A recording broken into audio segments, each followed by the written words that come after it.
नमस्कार, आप देख रहे हैं माटी की आवाज न्यूज और मैं हूं आपके साथ ज्योतिका। आइए रुक करते हैं फटाफट खबरों की ओर। मोदी को दुनिया के बॉस बताने वाले फिजी के प्रधानमंत्री पहुंचे नई दिल्ली। फिजी गणराज्य के प्रधानमंत्री सिटिवेनी लिगामामादा राबुका अपनी पत्नी सुलुवेती राबुका के साथ 4 दिवसीय यात्रा पर रविवार को नई दिल्ली पहुंचे। केंद्रीय शिक्षा राज्य मंत्री सुकांत मजूमदार ने हवाई अड्डे पर उनका स्वागत किया। विदेश मंत्रालय के प्रवक्ता रणधीर जायसवाल ने सोशल मीडिया प्लेटफॉर्म एक्स पर जानकारी साझा करते हुए कहा कि राबुका की यात्रा से भारत फिजी साझेदारी विभिन्न क्षेत्रों में और मजबूत होगी। प्रधानमंत्री राबुका 24 से 27 अगस्त तक भारत में रहेंगे। टीएमसी के बाद सपा ने दिया विपक्ष को झटका। पीएम-सीएम को हटाने वाले बिल पर जेपीसी का बहिष्कार। मुख्यमंत्री, मंत्रियों और प्रधानमंत्री को 30 दिन की गिरफ्तारी की स्थिति में पद से बर्खास्त करने वाले विधेयकों और संवैधानिक संशोधन पर गठित संयुक्त संसदीय समिति को शनिवार को विपक्षी दलों ने बड़ा झटका दिया। तृणमूल कांग्रेस और समाजवादी पार्टी ने इस जेपीसी का हिस्सा बनने से साफ इनकार कर दिया। टीएमसी का बहिष्कार पहले से तय माना जा रहा था, लेकिन सपा के कदम ने विपक्षी खेमे में हलचल मचा दी है। अब कांग्रेस पर भी विपक्षी एकजुटता के नाम पर दबाव बढ़ रहा है। कांग्रेस अब तक जेपीसी में शामिल होने के पक्ष में झुकी हुई थी, लेकिन सपा के रुख से पार्टी के भीतर संशय गहरा गया है। तहसीन सैयद ने रेखा गुप्ता पर हमले का किया कबूलनामा। मुख्यमंत्री रेखा गुप्ता पर हमला करने से पहले आरोपी राजेश खिमजी सकारिया ने अपने दोस्त के योजना के बारे में जानकारी दी थी। गुजरात के राजकोट निवासी आरोपी के दोस्त तहसीन सैयद उर्फ बापू ने पुलिस पूछताछ में इस बात को कबूल किया। इसके अलावा राजेश को पैसे भेजने की बात भी कबूल की। जांच में से जुड़े पुलिस अधिकारी ने बताया कि तहसीन से शनिवार को दिल्ली पुलिस, आईबी एवं स्पेशल सेल ने पूछताछ की।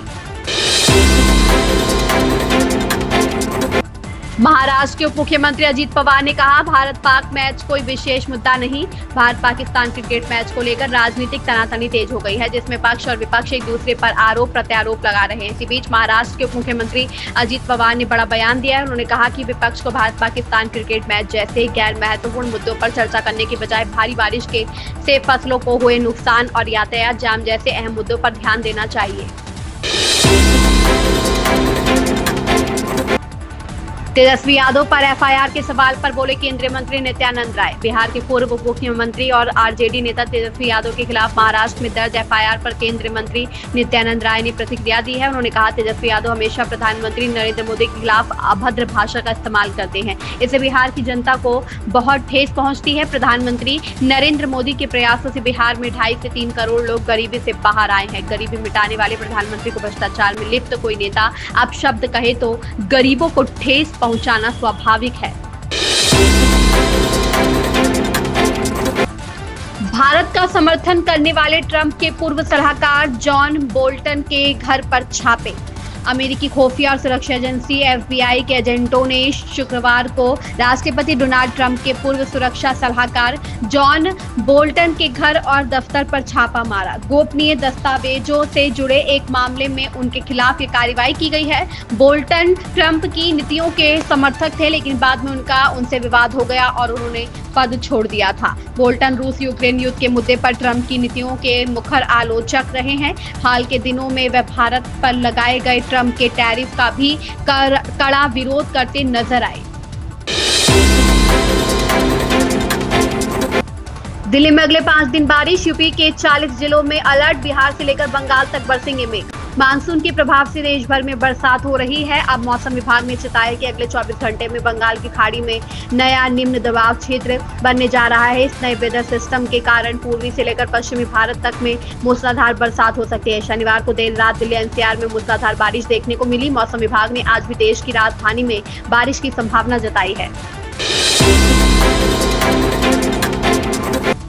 परिवहन और राजमार्ग मंत्रालय ने हाल ही में सेंट्रल मोटर व्हीकल्स रूल्स 2025 को अधिसूचित किया है, जिसके तहत 20 साल से पुरानी गाड़ियों के रजिस्ट्रेशन रिन्यूअल की फीस में लगभग 2 गुना इजाफा किया गया है। इससे 20 साल से अधिक पुरानी गाड़ियों के मालिकों को सीधा प्रभाव पड़ेगा। नए नियमों के अनुसार मोटरसाइकिल के लिए फीस 1000 रुपये से बढ़कर 2000 रुपये, 3 व्हीलर क्वाड्री साइकिल के लिए 3500 रुपये से 5,000 रुपए और लाइट मोटर व्हीकल के लिए 5,000 रुपए से 10,000 रुपए हो गई है। इम्पोर्टेड 2 पहिया 3 पहिया वाहनों के लिए फीस 10,000 रुपए से बढ़ाकर 20,000 रुपए और इम्पोर्टेड 4 पहिया वाहनों के लिए 40,000 रुपए से 80,000 रुपए कर दी गई है। अन्य वाहनों के लिए 12,000 रुपए शुल्क निर्धारित किया गया है। यह ध्यान रखना महत्वपूर्ण है कि इन शुल्कों में जीएसटी शामिल नहीं है। सरकार को देश में पुरानी और प्रदूषणकारी गाड़ियों को सड़कों से हटाना और स्क्रैप पॉलिसी को बढ़ावा देना है। दिल्ली सरकार ने लागू किया नया नियम, अब व्हाट्सएप ईमेल पर मिलेगा कोर्ट का समन और वारंट। दिल्ली सरकार ने गिरफ्तारी वारंट और अदालती समन को लेकर नया नियम लागू किया है। अब लोगों को मोबाइल पर अदालत का नोटिस मिल सकेगा। दरअसल दिल्ली सरकार ने दिल्ली बीएनएसएस समन और वारंट की तामील नियम 2025 को अधिसूचित कर दिया है, जिससे व्हाट्सएप और ईमेल के जरिए कोर्ट का समन और वारंट की ई डिलीवरी हो सकेगी। बिहार के पूर्व डिप्टी सीएम तेजस्वी यादव के खिलाफ यूपी के शाहजहांपुर में दर्ज हुआ केस। प्रधानमंत्री नरेंद्र मोदी के खिलाफ कथित अमर्यादित टिप्पणी करने के आरोप में यूपी के शाहजहांपुर में आरजेडी नेता और बिहार के पूर्व उप मुख्यमंत्री तेजस्वी यादव के खिलाफ मुकदमा दर्ज किया गया है। तेजस्वी यादव पर यह मुकदमा बीजेपी की महानगर अध्यक्ष शिल्पी गुप्ता ने दर्ज कराया है। फिलहाल पुलिस के मामले में कार्रवाई शुरू कर दी है। राज्य अभियांत्रिकी सेवा परीक्षा आज 23 पदों के लिए 4 शहरों में 8,000 से अधिक अभ्यर्थी होंगे शामिल। मध्य प्रदेश लोक सेवा आयोग रविवार को राज्य अभियांत्रिकी सेवा परीक्षा 2024 आयोजित करेगा। 23 पदों के लिए 8,000 से अधिक अभ्यर्थियों ने आवेदन किया है। अकेले इंदौर में ही 13 केंद्रों पर 6,500 से अधिक अभ्यर्थी परीक्षा में शामिल होंगे। गुजरात के सूरत में चोरों ने एक बड़ी वारदात को अंजाम देते हुए डायमंड कंपनी की तिजोरी काटकर 32 करोड़ से ज्यादा के हीरे और नकदी चुरा लिए। इतना ही नहीं, चोर अपने साथ सीसीटीवी और डीवीआर भी ले गए। सोमवार सुबह घटना की सूचना मिलते ही DCP, ACP city crime branch और एफएसएल की टीम मौके पर पहुंची। पीएम मोदी अहमदाबाद गांधीनगर को देंगे 2,548 करोड़ के विकास कार्यों की सौगात। प्रधानमंत्री नरेंद्र मोदी 25-26 अगस्त के 2 दिवसीय गुजरात दौरे के दौरान अहमदाबाद और गांधीनगर को 2,548 करोड़ की विकास परियोजनाओं की सौगात देंगे। मोदी के हाथों अहमदाबाद में शहरी विकास की 2,267 करोड़ की परियोजनाओं का लोकार्पण व शिलान्यास होगा। छात्र की हत्या के विरोध में स्कूल के सामने शोक सभा, बाजार रहे बंद। शहर के खोखरा थाना क्षेत्र में स्थित सेवंथ डे एडवेंटिस्ट स्कूल के 10वीं कक्षा के छात्र की चाकू मारकर हत्या करने के मामले में अभिभावकों, व्यापारियों का रोष थम नहीं रहा है। शनिवार को मृतक छात्र की शोक सभा स्कूल के सामने ही की गई। यह विशाल मंडप बांधकर बड़ी संख्या में पहुंचे अभिभावकों ने मृतक छात्र को श्रद्धांजलि दी। इसके लिए न्याय की मांग की। इस शोक सभा में मृतक छात्र के पिता, माता, अन्य परिजन भी शामिल हुए। कई हिंदू संगठन के प्रतिनिधि भी पहुंचे।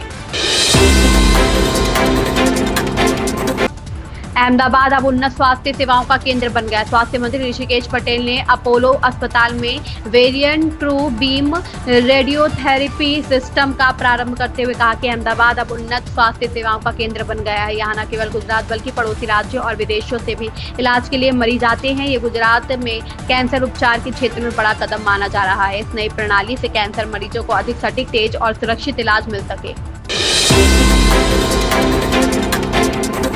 गुजरात प्रशासनिक सुधार आयोग ने मुख्यमंत्री को सौंपी अपनी चौथी रिपोर्ट। गुजरात सरकार के प्रशासनिक ढांचे एवं कार्य पद्धति में बदलाव को मुख्यमंत्री के मुख्य सलाहकार डॉक्टर हसमुख अढ़िया की अध्यक्षता में गठित गुजरात प्रशासनिक सुधार आयोग ने गुरुवार को अपनी चौथी रिपोर्ट मुख्यमंत्री को सौंपी। इसमें 9 सिफारिशें की गई। इससे पहले सौंपी जा चुकी 3 रिपोर्ट में 25 सिफारिशें की गई थी, जो क्रियान्वित होने की प्रक्रिया में है। चौथी रिपोर्ट में आयोग ने राज्य में गांव से तहसील एवं जिले की योजना प्रक्रिया को अधिक लोकतांत्रिक, प्रतिनिधित्व आधारित, जन केंद्रित बनाने की सिफारिश की है। इन खबरों में बस इतना ही। बने रहिए माटी की आवाज न्यूज के साथ।